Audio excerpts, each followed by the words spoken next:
Hey everyone, I hope you all are doing fine. ये family member का episode number 27 और इसमें हमें कई नई चीजें मालूम पड़ने वाली हैं, जहाँ पे बात जूनर की भी हो रही होगी। सो अगर इम्पोर्टेंट डिटेल्स को मिस नहीं करना चाहते हो, वीडियो को बिल्कुल लास्ट तक देखना। अगर अभी तक आपने हेल गार्डन को सब्सक्राइब नहीं किया है तो फिर इंतजार किसका कर रहे हो। चलो पिछले एपिसोड का रिकैप कर लेते हैं। जब जियान वुहान का काम तमाम करने वाला था, उसे बचाने के लिए एक ब्लैक क्लॉथ फिगर अपीयर होता है। जियान को इसका ऑरा हन क्लैन से मिलता जुलता लग रहा था, लेकिन उसके लिए परेशानी की बात यह थी कि इस बंदे की स्ट्रेंथ 4 स्टार दूधी के पीक पे होती है, यानी कि जियान उसका मैच नहीं था। वो बंदा भी जियान की स्पिरिचुअल स्ट्रेंथ को सेंस करके समझ जाता है कि जियान एक एल्केमिस्ट है। उसकी वो सिनिस्टर आंखें जियान को और लालच के साथ दिखने लगती हैं। साफ तौर पे जियान की सोल के पीछे था। फिर इन दोनों के बीच में फाइट शुरू हो जाती है, लेकिन इससे पहले वो जियान के ऊपर हावी हो पाता, यूरू के फादर जियान को प्रोटेक्ट करते हैं। उनकी स्ट्रेंथ क्योंकि 5 स्टार दूधी से भी ऊपर थी, इस वजह से वो काले कपड़ों वाला बंदा वो हुआन को लेके चला जाता है। ऑफ कोर्स वो जाने से पहले धमकी देना नहीं भूलता। फिर जियान की टोली यू फैमिली मैनर में वापस लौटती है। इस बैटल में जियान को काफी चोटें आई थी और उसके अंदर की ऊर्जा खाली हो चुकी होती है। इस वजह से जियान यू फैमिली से कुछ जड़ी बूटियों की डिमांड करता है। ऑफ कोर्स जैसे यू स्वीकार करते हैं। फिर जब जियान अपने चेम्बर में अपनी ब्रीदिंग को एडजस्ट कर रहा होता है, यूरू कई मेडिसिन हर्ब्स को लेके आती है। जियान इनका इस्तेमाल करके कुछ मेडिसिन पिल्स को रिफाइन करने जा रहा था, तभी जिनलोंग एक चीज को नोटिस करते हैं। इसका नाम होता है हीलिंग स्पिरिचुअल रूट। वो जियान से कहते हैं, जियान तुम यहीं पे रुक जाओ, अब तुम्हें रिकवर करने की और कोई मेडिसिन बिल की जरूरत नहीं है, तुम्हारे लिए हीलिंग स्पिरिचुअल रूट ही काफी है। और उनकी बात ये सही भी साबित हुई थी। जैसे ही जियान इस हीलिंग स्पिरिचुअल रूट को अपनी हेवली फ्लेम से रिफाइन करके सॉलो करता है, उसके शरीर में एक अलग ही स्तर की गर्माहट फैलती है। उसे ऐसा लगता है जैसे उसे परम आनंद का अनुभव हो गया हो। बेसिकली जियान ने 7 दिनों के समय में पूरी तरीके से रिकवरी कर ली थी। वो फील करता है कि अपनी नई पावर्स के ऊपर उसका नियंत्रण पहले से बढ़ चुका है, और ऐसा नॉर्मल भी था क्योंकि गोल्डन रैंकिंग के हिसाब से healing spiritual root angel race की हीलिंग मेडिसिन से कंपेयर करी जाती है। अब क्योंकि जियान की चोटें सही हो चुकी थी, गोल्डन रैंकिंग जियान को इस चेम्बर से बाहर जाके चिंगयुआन से मिलने के लिए बोलते हैं। वो देखना चाहते थे कि चिंगयुआन की अभी कैसी हालत है और वेल उसकी कैसे हालचाल है। चलो हम उसके बारे में जानते हैं इस एपिसोड में। चीजें काफी ज्यादा इंटरेस्टिंग होने वाली है, so watch till the end. जब जियान उस चेम्बर से बाहर आया था, ये समय दोपहर का होता है। हम जियान को एक खाली से रास्ते की तरफ आगे बढ़ते हुए देखते हैं। जब जियान अपने सिक्लोजर में था तो यूरू ने उसे बता रखा होता है कि उसकी रिट्रीट खत्म होने के बाद उसे इस खाली रास्ते से आना है। लगता है यूरू को जियान के साथ कोई जरूरी बात करनी थी। सीन चेंज होता है, हम देखते हैं यूरू को जो कि एक हॉल में मौजूद होती है। इस समय उसकी भौहें सिकुड़ी हुई थी। वो कहती है, फादर क्या 1 महीने के बाद हमारे शॉलिंग कॉन्टिनेंट से वो पावरफुल सेक्ट डिसाइपल्स को रिक्रूट नहीं करने वाले? यूरू ने जैसे अचानक से इस क्वेश्चन को पूछा था, एक बार के लिए यूयू भी स्टार्टेड हो जाते हैं और ये चीज उनके चेहरे पे दिखाई दे रही थी। दूधी कॉन्टिनेंट में 4 ग्रेट रीजन्स होते हैं। इनमें से श्वालिंग कॉन्टिनेंट की श्वालिंग रॉयल फैमिली फेमस दोची एकेडमी के ऊपर रूल करती थी। ये एकेडमी अपनी स्ट्रेंथ के लिए जानी जाती है। कहा जाता है कि श्वालिंग रॉयल फैमिली में अगर कोई बेसिक मेंटोर भी बनना चाहता है तो उसकी स्ट्रेंथ कम से कम 5 स्टार दूधी की होनी चाहिए। सभी जानते हैं कि पूरे श्वालिंग कॉन्टिनेंट को श्वालिंग रॉयल फैमिली कंट्रोल करती है, और श्वालिंग रॉयल फैमिली अपनी रॉयल लिनिएज से आती है, जिसे लोग श्वालिंग इंपीरियल फैमिली के नाम से जानते हैं। ये फैमिली इतनी ज्यादा पावरफुल थी कि इसे इस कॉन्टिनेंट का जायंट बोला जाता है। इनके मुंह से 12 ही हर एक के बाद रूल बन जाती है, क्योंकि वो हर एक फोर्स जो कि लगातार खुद को पावरफुल बनाना चाहती है, उसे नई खून की जरूरत होती है। इस वजह से हर साल के पहले महीने में श्वालिंग कॉन्टिनेंट की टॉप फोर्सेस अलग अलग जगहों से डिसाइपल्स को रिक्रूट किया करते थे। दूधी कॉन्टिनेंट में रॉयल फैमिली सेक्ट से अलग होती है। यहाँ पे रॉयल फैमिली में ज्वाइन करने से उस एक्सपर्ट्स को बहुत अच्छे रिसोर्सेज मिलते हैं। उसके ऊपर कई बंदिशें भी होती हैं। रॉयल फैमिली अपने स्टेटस और रेपुटेशन को सबसे ऊपर रखती है। इस वजह से जो भी रॉयल फैमिली को ज्वाइन करते हैं, उन्हें फिर उसके हिसाब से एक्ट करना पड़ता है। वहीं पे अगर बात करिए अलग अलग सेक्ट्स की, तो उनके डिसाइपल्स को ज्यादा आजादी होती है। इन सावनों में भावनाएं होने की वजह से जब सेक्ट्स के अंदर सिंपल इन्वायरमेंट मिलता है, तो साथ साथ पढ़ने और मिशन को कंप्लीट करते करते लोग एक दूसरे के लिए फीलिंग्स डेवलप कर लेते हैं। यहाँ पे बात सिर्फ मेल और फीमेल की फीलिंग्स की नहीं हो रही है, ये बात है बॉन्ड्स की। क्योंकि अपने सेक्ट्स और दोस्तों से लगाव की वजह से ही ग्रेजुएशन के कंप्लीट होने के बाद भी डिसाइपल सेक्ट्स में एल्डर बन जाया करते थे। और अगर भविष्य में सेक्ट को कोई परेशानी होती है तो उन्हें सेक्ट के बाहर जाने के बाद भी सेक्ट की मदद करने के लिए आना पड़ता है। और जब ऐसे हजारों लाखों लोगों की निष्ठा की भावना साथ में आती है, तो यही चीज होती है जिसकी वजह से सेक्ट इतने ज्यादा टेरिफाइंग हो जाते हैं। बेसिकली मैक्सिमम सेक्ट के काम करने के पीछे यही सबसे बड़ा प्रिंसिपल होता है। अगर कोई पावरफुल स्किल्स और टेक्निक्स को हासिल करना चाहता है तो उसका सबसे अच्छा रास्ता सेक्ट को ज्वाइन करना है। श्वालिंग कॉन्टिनेंट के हाई लेवल के सेक्ट्स के अंदर अगर कोई एक्सेप्शनल परफॉर्मेंस करता है या उसके सर पे किसी एल्डर का हाथ आ जाता है, तो उसे रेयर टेक्निक्स और कॉम्बैट स्किल्स को हासिल करने में ज्यादा परेशानी नहीं होती और इन रिसोर्सेज को प्रोसेस करने से ही लोगों को पीक एक्सपर्ट बनने का रास्ता दिखाई देता है। फाइटिंग टेक्निक्स, फाइटिंग स्किल्स और मेडिसिनल पिल्स, ये दो दी कॉन्टेंट की सबसे डिमांडिंग चीजें हैं। और बात कुछ ऐसी होती है कि ये सभी चीजें पावरफुल सेक्स में भर भर के होती हैं। यही कारण होता है जिसकी वजह से कंटेंट की टॉप जीनियसेस जैसे शॉर्लिंग कंटेंट की टॉप सेक्स को ज्वाइन करते हैं, उन्हें अपना फ्यूचर ब्राइट दिखाई देता है। इन पावरफुल सेक्स में से ग्रेजुएट करने वाले लोग अलग अलग फोर्सेस की सबसे पहली चॉइसेस होते हैं। बेसिकली ये पूरी कहानी है। इसी रीजन की वजह से हर साल इन टॉप सेक्स और फैक्शंस को ज्वाइन करने के लिए नौजवानों के बीच में खतरनाक कंपटीशन होता है। यूरू के फादर उससे बोलते हैं, हाँ 1 महीने के अंदर एक एनवॉय रिक्रूटमेंट प्रोसेस को देखने के लिए चिंगसन सिटी पहुंचने वाला है। ये बोलने के बाद यूयू सेंस करते हैं कि एक हल्का सा लेकिन पावरफुल ऑरा इस लॉबी के पास आता जा रहा है। जब जियान इस लॉबी में एंटर करता है, वो पाता है कि यूयू उसकी तरफ पहले से देख रहे हैं। वो तारीफ करते हुए बोलता है, सीनियर आपका परसेप्शन सच में काफी इंप्रेसिव है। जियान समझ जाता है कि भले उसके पास खतरनाक स्पिरिचुअल स्ट्रेंथ हो, तब भी वो एक 5 स्टार दोदी के परसेप्शन को हल्के में नहीं ले सकता है। जियान को एक बार ध्यान से देखने के बाद यूयू हंसने लगे थे। वो कहते हैं, हाँ यंग फ्रेंड जियान, तुम भी एक यूनिक टैलेंट को पोजेस करते हो। जिस तरीके से जियान के शरीर में चोटें थी, उसे कम से कम 15 दिन तो लगने चाहिए थे। और ये बात हीलिंग स्पिरिचुअल लूट के इस्तेमाल के बाद हो रही है। लेकिन जिस तरीके से जियान 7 दिन के अंदर ही अपने आप को पूरी तरह से रिकवर कर पाया, इससे यूयू और यूरू दोनों ही सरप्राइज हो गए थे। यूरू भी स्माइल के साथ बोलती है, जियान तुम सच में काफी जल्दी रिकवर करते हो। तुम्हारा फर्स्ट रैंक एम्पर टियर कैल्केमिस्ट होना अपने नाम को डिजर्व करता है। वो खड़े होकर जियान के लिए कुर्सी खींचती है। वो जियान से कहती है, आओ यहाँ पे बैठो, मुझे तुम्हारे साथ कुछ जरूरी बातें करनी है। जियान बिना हेजिटेशन के अपनी सीट को लेता है। दोनों के बीच का इंटरेक्शन यूयू की आंखों से छिपता नहीं है। वो मन ही मन में कहते हैं, लड़की काफी जल्दी बड़ी हो रही है। लेकिन मोमेंट की सीरियसनेस को रियलाइज करके वो फाइनली मेन टॉपिक पे आते हैं। यूयू कहते हैं, चलो बिजनेस की बात करिए। ये सुन के यूरू और जियान दोनों फोकस मोड में आ गए थे। यूयू कहते हैं, 1 महीने के बाद टैलेंटेड डिसाइपल्स को सिलेक्ट करने के लिए चिंगसन सिटी में एक एनवॉय आएगा, जो कि अपने साथ सिलेक्ट करे हुए लोगों को श्वांटियन सैन ले जाएगा। वो जगह कंपटीशन के लिए जानी जाती है। उस जगह पे सभी टैलेंटेड इंडिविजुअल्स इकट्ठे होने वाले हैं। फिर श्वांटियन सैन की कंपटीशन की रैंकिंग डिसाइड करेगी कि कौन कौन से सेक्ट को ज्वाइन कर सकता है। जियान कहता है, श्वांटियन सैन, उसके इसके बारे में पता नहीं होता। यूयू बताते हैं कि चिंगसन सिटी की तरह शॉर्लिंग कंटेंट के अलग अलग सिटी से टैलेंटेड इंडिविजुअल्स को सिलेक्ट करके उस जगह पे इकट्ठा किया जाएगा। वहाँ कंपटीशन काफी ज्यादा इंटेंस होने वाला है। यूरू स्माइल के साथ बोलती है, वो एक ऐसी जगह है जहाँ पे फियर्स फाइट से बचा नहीं जा सकता है। यूयू का ध्यान जाता है जियान के ऊपर। वो एक सिंसियर आवाज में कहते हैं, यंग फ्रेंड जियान, क्या तुम भी वहाँ पे जाना चाहोगे? भले उनकी बेटी के पास अपनी रिस्पॉन्सिबिलिटीज हो। एक पिता होने की वजह से उन्हें अपनी बेटी की चिंता रहती थी। यूरू की मदर की डेथ काफी जल्दी हो गई थी। इस वजह से अगर जियान उसके साथ रहता है तो दोनों एक दूसरे की देखभाल कर पाएंगे। और ऐसा होने पे यूयू के दिल को भी ठंडक पहुंचेगी। जिस तरीके से यू फैमिली जियान को हर तरीके से सपोर्ट करने की कोशिश कर रही है, इससे जियान काफी सेटिस्फाइड होता है। उसे इस दोदी कॉन्टिनेंट में आए हुए लंबा समय नहीं हुआ है। इस वजह से हर एक सपोर्ट उसके लिए काफी ज्यादा बेनिफिशियल रहेगी। जियान कहता है, मेरा भी कुछ ऐसा ही इरादा है। जियान के डिसीजन से यूयू एकदम खुश हो जाते हैं। वो हंस के बोलते हैं, हाँ हाँ एक्सीलेंट, अगर ऐसी बात है तो तुम यू मैनर में रुको। जब मैं तुम्हारे और यूरू के लिए एक लेटर तैयार करूंगा तो मैं और भी कम परेशानियों का सामना करना पड़ेगा। यूयू को अब जियान का टेम्परामेंट और भी ज्यादा पसंद आ रहा था। जियान हाथ कप करके यूयू को थैंक यू बोलता है। हालांकि जियान साफ तौर पर देख पाता है कि यूयू अपनी बेटी को उसके साथ इन्वॉल्व करना चाहते हैं, लेकिन इसके पीछे उनका कोई गलत इरादा नहीं है। और क्योंकि जियान को भी अच्छी सपोर्ट मिल रही है तो उसे इस डील में कोई नुकसान दिखाई नहीं देता। जियान को हाथ कप करते हुए देख यूयू अपने हाथ को वेव कर देते हैं। वो कहते हैं, तुम्हें मेरे सामने ऐसी फॉर्मेलिटीज दिखाने की आवश्यकता नहीं है, क्योंकि जियान ने साथ में चलने के लिए हाँ बोल दिया था। यूरू अंदर से बहुत ही खुश होती है, बट जब उसकी आंखें जियान को देखती है, वो पाती है कि जियान अभी गहरी सोच में है। यूरू की भौं से उड़ गई थी। वो कहती है, जियान क्या तुम्हें कोई परेशानी है? जियान कुछ सोचने के बाद बोलता है, मैं बस चिंगयुआन की कंडीशन के बारे में चिंतित हूँ। यूरू कहती है, चिंगयुआन के सिम्टम्स को कोई समझ नहीं पा रहा है। हम उसे सिटी के अलग एक्सपर्ट्स को दिखा चुके हैं, लेकिन कोई भी इस परेशानी की जड़ को ढूंढ नहीं पाया है। तभी बगल से यूयू की आवाज आती है। वो कहते हैं, यूर, क्यों ना तुम लिटिल फ्रेंड जियान को लेके चिंगयुआन को दिखाने के लिए ले जाओ। यूरू लेट्स को बोल के तुरंत ही बाहर जाने लगती है और जियान ने उसे पीछे से फॉलो किया था, क्योंकि चिंगयुआन के कमरे तक पहुंचने में थोड़ा सा समय लगने वाला था। इस समय का इस्तेमाल करते हुए जियान जिनलोंग के सवाल जवाब कर लेता है। यूयू की बातों को याद करके जियान पूछता है, मास्टर हमें किस सेक्ट को ज्वाइन करना चाहिए? साथ ही में ज़ोन शैंटियन, जहाँ पे सारे टैलेंट्स इकट्ठे होने वाले हैं, उसके लिए जियान भी काफी ज्यादा एक्साइटेड होता है। जियान के सवाल को सुन के ऐसा लगता है जिनलोंग कुछ पुरानी यादों में चले गए थे। वो कुछ पलों के बाद एक डिस्टेंस से भरी आवाज में कहते हैं, इतने सारे अनएक्सपेक्टेड ट्विस्ट और टर्न्स के बाद भी वो सातों मेजर सिटीज के जीनियसेस रिमेन्स के ट्रेजर को हाथ नहीं लगा पाए। अंत में जाके सबसे बड़ा फायदा तुम्हें हुआ। इसका साफ मतलब ये है कि जो मैसेंजर आने वाला है वो तुम्हारे ऊपर डेफिनेटली ध्यान देगा। हो सकता है कि वो तुम्हें स्वानलिंग रॉयल फैमिली को ज्वाइन करने के लिए बुलाए, लेकिन वो जगह बाहर से जितनी ग्रैंड लगती है, असल में उसकी सच्चाई कुछ कुछ अलग ही है। मेरी लाइफ में शॉलिंग फैमिली के साथ मेरी कोई डीलिंग्स हुई है। मुझे एक समय का याद है जब एक यंग नोबल अपनी वाइफ की मेडिसिन के लिए शॉलिंग रॉयल फैमिली से हेल्प मांगने के लिए आता है, लेकिन शॉलिंग रॉयल फैमिली उसकी पत्नी को मौत के हवाले करवा देती है। उनके हिसाब से वो उसकी भलाई के लिए कर रहे थे, लेकिन असल में वो कॉमनर्स को बर्दाश्त नहीं कर सकते। रॉयल फैमिली इसलिए पावर में रहती है क्योंकि वो शॉलिंग कॉन्टिनेंट को कंट्रोल करते हैं। अगर शॉलिंग रॉयल फैमिली के पास उसका दोषियान नहीं होता तो फिर क्या तुम्हें सच में ऐसा लग रहा है कि वो अभी तक टॉप पावर बने रहते? हालांकि शॉलिंग रॉयल फैमिली सच में पावरफुल है क्योंकि एक जनरेशन के बाद अगली जनरेशन में लगातार फाइटिंग इमोशंस प्रोड्यूस होते रहे हैं। तब भी अगर इन्हें और सेक्ट से कंपेयर किया जाए, ये बस फूले हुए गुब्बारे हैं। शॉलिंग कॉन्टिनेंट के बाकी के सेक्ट्स में रिवार्ड और पनिशमेंट के अपने अपने रूल्स होते हैं। कोई अपने फ्यूचर में कितने ज्यादा ब्राइट होगा ये उसका जन्म निर्धारित नहीं करता। इस वजह से सेक्ट के अंदर हर किसी को कल्टीवेशन रिसोर्सेज को हासिल करने का बराबर मौका मिलता है। वहीं पर अगर बात करिए रॉयल फैमिली की, तो अगर तुम सही जगह पे पैदा हुए हो तो तुम उन 4 दीवारों के अंदर कुछ भी कर सकते हो। गोल्डन ड्रैगन की बातों को सुन के जियान भी शॉलिंग रॉयल फैमिली के लिए डिस्गस्टेड फील करता है। मैं भी बिलीव नहीं कर पा रहा हूँ कि इन सभी के दिल इतने ज्यादा काले होंगे। क्या इन्हें तख्ता ब्लड होने का डर नहीं है? गोल्डन ड्रैगन एक्सप्लेन करते हैं भले कई फोर्सेस शॉलिंग रॉयल फैमिली से डिससैटिस्फाइड फील करती हो, बट उन्हें ये भी पता होता है कि शॉलिंग रॉयल फैमिली शॉलिंग कॉन्टिनेंट के बैलेंस बनाने के लिए काफी ज्यादा इंपॉर्टेंट है। इसी स्ट्रेटेजिक इंपोर्टेंस की वजह से वो सेक्ट्स और फैक्शंस अपने आप को रोक के रखते हैं। इतना बोलने के बाद जिन लोगों की आंखें भी नैरो हो जाती हैं। वो कहते हैं और मुझे ऐसा भी लगता है कि शॉलिंग कॉन्टिनेंट की होली फ्लेम शॉलिंग रॉयल फैमिली से रिलेटेड है। ये सुन के जियान काफी ज्यादा अनसर्टेन हो जाता है। वो कहते हैं तो मास्टर क्या मुझे अब भी उस शॉलिंग रॉयल फैमिली को ज्वाइन करना होगा? जियान के क्वेश्चन को सुन के गोल्डन ड्रैगन की आंखों में एक कोल्ड ग्लेन फ्लैश होता है। वो कहते हैं बिल्कुल नहीं, भले ही तुम्हारे शरीर के अंदर की हेवली फ्लेम्स उस होली फ्लेम से ज्यादा कीमती न हो, तभी इन्हें हल्के में नहीं लिया जा सकता। हो सकता है कि कुछ लोग इसी वजह से तुम्हें निशाना बनाए, और क्योंकि शॉलिंग रॉयल फैमिली में दोषियान एक्सपर्ट भी मौजूद है, हो सकता है कि वो मुझे डिटेक्ट कर ले। मैं इससे मैं नहीं चाहता हूँ कि मेरे एग्जिस्टेंस को तुम्हारे अलावा और कोई जान पाए। और जैसे शॉलिंग कॉन्टिनेंट की सिचुएशन लग रही है, ये कोई बड़ी बात नहीं होगी कि शॉलिंग रॉयल फैमिली उस सोलोमन सेक्ट से मिली हुई हो। स्पेशली शॉलिंग कॉन्टिनेंट में आने का मेरे पास एक और रीजन है, मुझे एक पुराने दोस्त से मिलना है और तुम्हारा होली फ्लेम को हासिल करना बहुत जरूरी है। अगर सर्कमस्टेंसेस सही रहते हैं तो सोल क्लैन और सोलोमन के बारे में तहकीकात करना गलत नहीं होगा। जिन लोगों एक कोल्ड आवाज में कहते हैं सोलोमन सेक्ट मेरे खिलाफ पहले षड्यंत्र रच चुका है। जियान जिन लोगों को दिलासा देते हुए बोलता है मास्टर मैं समझ गया, मैं काफी ध्यान से आगे बढ़ूंगा। खैर जब इन दोनों के बीच में बातचीत चल रही होती है, जियान और यूरू एक वुडन हाउस के सामने पहुंच गए थे। इस क्वाइट वुडन हाउस के पास पहुंचने के बाद यूरू पीछे जियान की तरफ मुड़ी थी। वो कहती मेरे फादर भी इसकी कंडीशन के बारे में कुछ कर नहीं पाए हैं, इस वजह से तुम तैयार हो जाओ। जियान नोट करता है। उसे चिंगवान की सिचुएशन के बारे में काफी चिंता थी। वो जानता था कि यूरी के फादर जिनकी स्ट्रेंथ 5 स्टार दोदी की है, वो कल्टीवेशन और एक्सपीरियंस वाइज बहुत आगे नहीं है। लेकिन जियान को उम्मीद थी कि गोल्डन ड्रैगन किंग के पास चिंगवान को सही करने का कोई न कोई तरीका जरूर होगा। जियान की स्टोरी रिंग के अंदर गोल्डन ड्रैगन किंग अभी गहरी सोच में चले गए थे। वो जियान से बोलते चिंगवान को तुम्हें अंडर एस्टिमेट नहीं करना चाहिए। भविष्य में एक 5 स्टार दोदी के पास चिंगवान के सबऑर्डिनेट बनने की एबिलिटी नहीं होगी। भले ही जियान दूर तक न देख पा रहा हो, गोल्डन ड्रैगन किंग के सामने कई चीजें क्लियर होती हैं। जियान को नोट करती हुए एक यूरू आगे बढ़ के उस लकड़ी से बने दरवाजे को खोल देती है। जियान जिसके दिमाग में अलग ही विचार चल रहे होते हैं, वो यूरू के पीछे पीछे चला जाता है। भले ही छोटी से वुडन हाउस में बहुत ज्यादा चीजें डेकोरेशन के लिए न हो, लेकिन यहाँ पे हर जरूरत का सामान होता है। दोनों एक बेड के पास जाने लगते हैं। इस बेड पे एक सुंदर सी लड़की लेटी होती है। भले ही उसकी आंखें बंद हो, लेकिन उसे एक सफेद रोशनी ढक के रखा था। बेड के ऊपर लेटी इस लड़की को देख के जियान एक हल्की आवाज में कहता है चिंगयुआन। यूरू जिसकी आंखों में चिंता साफ दिखाई दे रही थी, वो जियान से सर्च करती है। यूरू कहती तुम इसे इस तरीके से नहीं जगा सकते। चिंगयुआन के लिए मेरे फादर ने हर तरीके का एक्सपर्ट को इनवाइट किया था, लेकिन कोई भी इसकी कंडीशन के बारे में कुछ कर नहीं पाया। तभी गोल्डन ड्रैगन किंग की आवाज जियान के दिमाग में पहुंचती है। वो कहते हैं इस लड़की की कुछ एनर्जी डिसिपेट होना शुरू हो गई है, हमारे पास ज्यादा समय नहीं बचा है। जियान अपनी स्पेशल स्ट्रेंथ का इस्तेमाल करके गोल्डन ड्रैगन किंग से पूछता है मास्टर यहाँ पे क्या हो रहा है। गोल्डन ड्रैगन किंग के एक्सपीरियंस के साथ उन्हें चीजों के बारे में पता होना चाहिए। जिन लोग कहते हैं जियान क्या तुम्हें याद है कि मैंने तुम्हें एक बार सॉलिड फाउंडेशन पिल के बारे में बताया था, एक बार तुम उसे रिफाइन कर लेते हो चीजें तुम्हारे सामने आ जाएंगी। जियान कहता है मास्टर क्या सच में वो पिल काम करने वाली है? इसका गोल्डन ड्रैगन किंग सीरियस आवाज में रिप्लाई करते हैं। वो कहते हैं एब्सोल्युटली, एटलीस्ट अगले 1 महीने के अंदर कोई परेशानी नहीं होनी चाहिए, और उसके आगे का मैं कुछ बता नहीं सकता हूँ। इस समय जियान भूल चुका था कि यूरू उसके साथ इसी कमरे में मौजूद है। वो पूरे ध्यान से जिन लोगों की बातों को सुन रहा था। जब यूरू देखती है कि जियान की वो खोई नजरें लगातार बेड के ऊपर लेडी लड़की के ऊपर टिकी हुई है, वो अपने मुंह को ढक के हंसने लगती है। यूरू कहती मैंने एक्सपेक्ट नहीं किया था कि जियान अपनी बहन के बारे में इतनी ज्यादा केयर करता होगा। यूरू की बात को सुन के जियान फाइनली रियलिटी में वापस आ जाता है। वो कहता है क्योंकि हम सारे मेडिसिन इंग्रेडिएंट्स को तैयार कर चुके हैं, चलो पिल को रिफाइन करना शुरू किया जाए। यूरू कहती हाँ ऐसे अचानक से। जियान कहता है इन इंग्रेडिएंट्स को इकट्ठा करना आसान नहीं है, लेकिन ये चेंगयोन को सही कर सकते हैं। उसे कोमा में गए हुए पहले से ही कई दिन हो चुके हैं, हमारे पास ट्राई करने के अलावा और कोई विकल्प नहीं बचा है। ये सुन के यूरू भी समझ जाती है कि सिचुएशन कितनी ज्यादा ग्रेव है। वो कहती है चलो फिर टाइम को वेस्ट नहीं करते, मैं तुम्हें एल्केमी रूम में ले जाती हूँ। जियान यूरू को थैंक यू करके उसे फॉलो करता है। ये एक दूसरा चेम्बर था। जियान को अपनी सांसों को शांत करते हुए देखते हैं। उसके मास्टर गोल्डन ड्रैगन किंग के हिसाब से वो सॉलिड फाउंडेशन पेयुआन पिल फर्स्ट ईयर में भी पीक ग्रेड की पिल है। जियान जानता था कि इस चीज को रिफाइन करने के लिए उसे अपनी बेस्ट कंडीशन में होना जरूरी है, क्योंकि इस पिल में लगने वाले मेडिसिन इंग्रेडिएंट्स बहुत ज्यादा रेयर होते हैं। फर्स्ट ईयर एम्पर ग्रेड की पिल्स को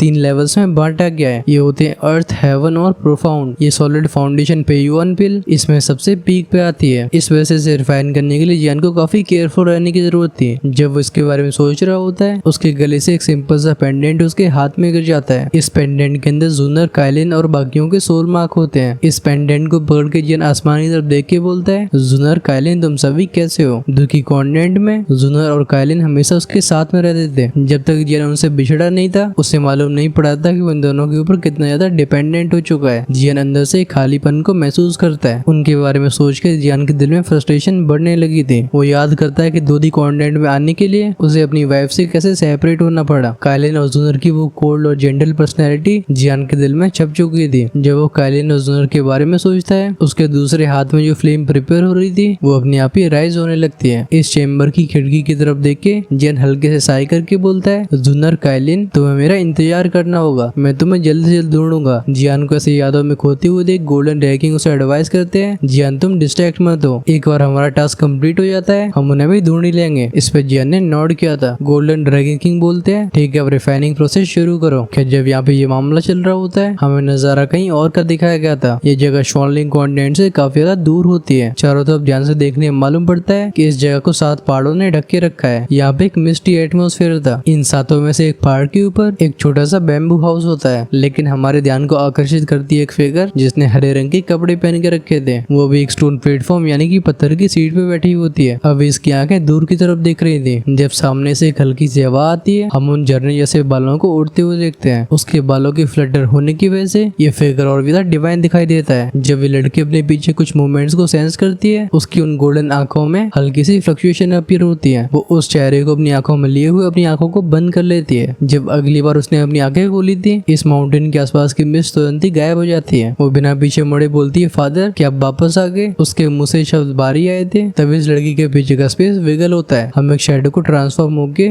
एक ह्यूमन फॉर्म को लेते हुए देखते हैं। ये फिगर गुयुआन का था। गुयुआन की नरमी से भरी आंखें जुनर की तरफ जाती हैं। फाइनली जुनर स्टोन प्लेटफॉर्म से खड़ी हो जाती है। वो पीछे मुड़ के गुयुआन से पूछती है फादर क्या आपको उसके बारे में कोई खबर मिली। उसका चेहरा जो कि हमेशा शांत रहा करता था, इस समय उस पर एक बेसब्री दिखाई देती है। जुनर की आवाज में ऐसी अर्जेंसी को सेंस करके गुयुआन साय करते हैं। वो मनी मन में कहते मैं भरोसा नहीं कर पा रहा हूँ कि लिंग यिंग की बात सही निकली। दुखी कॉन्टिनेंट में लिंग यिंग जो कि जुनर के बॉडीगार्ड होते हैं, उन्होंने गुयुआन को जुनर की दिल की फीलिंग्स के बारे में बताया था। तब गुयुआन उसे सीरियसली नहीं लेते हैं। तब लिंग यिंग कहते हैं कि जब तक यंग मिस को जियान के बारे में कोई खबर न मिल जाए, उनके चेहरे पे स्माइल दिखाई नहीं देती है। खैर जब गुयुआन के दिमाग में ये सभी विचार चल रहे होते हैं, वो बाहर से अपने चेहरे पे स्माइल दिखाते हैं। वो जुनर को दिलासा देते हुए बोलते हैं जुनर तुम चिंता मत करो, जियान सही होगा। इतना कहने के बाद गुयुआन की भौं से उड़ गई थी। वो कहते मैं अभी भी जियान के बारे में तलाश कर रहा हूँ, लेकिन जुनर तुम्हें सावधान रहना होगा। ये जगह दुखी कॉन्टिनेंट से अलग है, न जाने क्यों, लेकिन मुझे ऐसा लग रहा है कि यहाँ के लोग तुम्हें लेके कुछ प्लान कर रहे हैं। दुखी कॉन्टिनेंट में पहुंचने के बाद जुनर और गुयुआन काइलिन और जुकुन से अलग हो गए थे। फिर वो अपनी ब्लड लाइन को सेंस करते करते दोदी कॉन्टिनेंट की गु फैमिली तक पहुंच जाते हैं। ये एंशिएंट जियू क्लैन जो कि दोदी कॉन्टिनेंट की एक पावरफुल फोर्स होती है, वो जुनर और गुयुआन का अच्छे से स्वागत करते हैं। स्पेशली जब उन्हें मालूम पड़ता है कि जुनर के पास डिवाइन ब्लड लाइन है और उसे गोल्ड एम्पर इंसरेटिंग हेवरी फ्लेम ने भी चूज किया है। इस वजह से जुनर को अपना एक माउंटेन दे दिया गया था। इन 7 ऊंचे ऊंचे पहाड़ों को 7 शेंशान पीक बोला जाता है। ये सिर्फ उन्हें दिए जाते हैं जिन्होंने क्लैन में बहुत अच्छा कंट्रीब्यूशन किया हो। इस वजह से जब गुयुआन और जुनर को सेपरेटली इस पीक पर रहने का मौका दिया जाता है, दोनों इसके बारे में काफी क्यूरियस थे। खासकर डाउट तब बढ़ जाते हैं जब जुनर और गुयुआन गु फैमिली के एल्डर या फिर पेट्रियार्क से नहीं मिले। खासकर गु फैमिली के इन मेंबर्स का ऑरा थोड़ा सा अलग होता है। इस वजह से जुनर और गुयुआन लगातार सावधानी बरत रहे थे। जब गुयुआन बताते हैं कि अभी तक उन्हें जियान की खबर नहीं मिली है, जुनर अपने गले से उस पेंडेंट को उतारती है। ये वही पेंडेंट होता है जो कि बिछड़ने से पहले जियान ने जुनर को दिया था। जब उसकी उंगलियां सोल पेंडेंट को टच करती है, हम इस पेंडेंट में कुछ रिपल्स को बनते हुए देखते देखते हैं। वो खुद से बड़बड़ाती हुई बोलती है, बिग ब्रदर जियान क्या आपको पता है जुनर आपको बहुत मिस करती है। सीन वापस से दिखाया जाता है उस रूम का जिसमें जियान फिर रिफाइनिंग शुरू करने जा रहा था। क्योंकि अब उसके इमोशंस शांत हो चुके थे, जियान एक चुटकी हो जाता है। तुरंत ही जियान के सामने एक एक्सक्यूरेसा दिखने वाला कर्लन देख सकते हैं। बिना हेजिटेशन के जियान ने अपनी मिल्की वाइट फ्लेम को समन कर लिया था। जियान के एक इशारे पे उसकी फ्लेम एक ड्रैगन में ट्रांसफॉर्म होके सीधा उस कर्लन के अंदर चली जाती है। कर्लन के अंदर जाके ड्रैगन एकदम रोर करने लगा था। लेकिन सरप्राइजिंग बात ये होती है कि इतने टेरिफाइंग टेम्परेचर की बाद भी कर्लन बिल्कुल वैसा का वैसा ही रहता है। जियान इसकी तारीफ करते हुए बोलता है कि कर्लन काफी इंप्रेसिव है। इस कर्लन को देख के जियान की आंखें चमकने लगी थी। भले उसने इसमें अभी तक पेल रिफाइन न करी हो, वो पहले से महसूस कर पा रहा था कि ये उसके लिए कितनी ज्यादा बेनिफिशियल होने वाली है। इस कर्लन के अंदर डांस कर रही फ्लेम्स को देख के जियान को यालाओ की याद आती है। एक बार टीचर यालाओ जियान को बताते हैं कि सारे के सारे कर्लन्स एक जैसे नहीं होते। जो कर्लन जितनी ज्यादा फ्लेम्स को स्वीकार कर सकता है उसकी क्राफ्टमैनशिप उतनी ज्यादा अच्छी होती है। इस कर्लन के चारों तरफ 7 टाइगर माउथ मौजूद होते हैं। इन्हें इस तरीके से पोजीशन किया गया था कि इन 7 में से हर एक टाइगर माउथ फ्लेम की एक अलग इंटेंसिटी को कंट्रोल करने के लिए बना हुआ है। ये चीज इंश्योर करती है कि कर्लन के अंदर के मेडिसिन मटेरियल गर्मी की वजह से खराब ना हो। लेकिन इसके साथ प्रोसेस भी लंबी नहीं होनी चाहिए। ये कर्लन सिर्फ देखने में अच्छा नहीं लगता बल्कि इसे इस तरीके से बनाया गया था कि रिफाइनिंग प्रोसेस की सक्सेस रेट और भी बढ़ जाए। एक एल्केमिस्ट के आर्सेनल में एक कर्लन सबसे इम्पोर्टेंट टूल होता है। एक हाई क्वालिटी के कर्लन से सफल होने के चांसेस और भी ज्यादा बढ़ जाते हैं। इस कर्लन को देख के गोल्डन ड्रैकिंग सॉफ्ट वाजम बोलते हैं। इस कर्लन को जिया कहते हैं। तोशे ने इसे हासिल करने के लिए कोई कमी नहीं छोड़ी थी। जियान कहता है जिया। गोल्डन ड्रैगिंग की बात को सुन के जियान स्टार्टल्ड हो गया था। भले वो इस कर्लन से बहुत ज्यादा फेमिलियर ना हो लेकिन वो उसकी शानदार कारीगरी को महसूस करता है। उस जैसे एल्केमिस्ट के लिए एक अच्छे कर्लन की कीमत किसी होली फ्लेम के बराबर ही है। गोल्डन ड्रैगिंग बताते हैं जिस तरीके से इस दुनिया में होली फ्लेम लिस्ट एग्जिस्ट करती है, एल्केमी की दुनिया में होली कर्लन लिस्ट भी मौजूद है। इस लिस्ट में सबसे परफेक्ट और एक्सेप्शनल कर्लन्स मौजूद होते हैं। उन 23 कर्लन्स में से